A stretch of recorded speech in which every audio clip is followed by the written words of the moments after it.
Pozdravljeni na kanalu Slovenija v objemu narave. Danes vas vabiva, da se nama pridružite pri raziskovanju divjega jezera v bližini Idrije. Divje jezero pri Idriji je eden najlepših kraških izvirov v Sloveniji in od leta 1972 prvi slovenski muzej v naravi.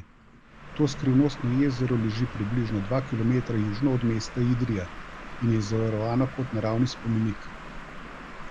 Naravni spomenik Divje jezero prištevamo med največje in najzanimivejše kraške izvire v Sloveniji, ki je obenem tudi jezero in jama.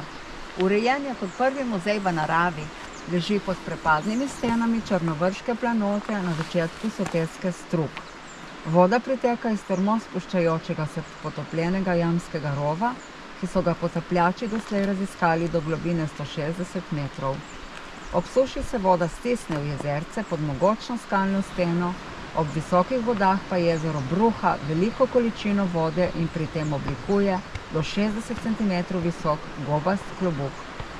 Iz jezera izteka najkrajša slovenska reka Jezernica, dolga le 55 metrov, v strugo Idrijce.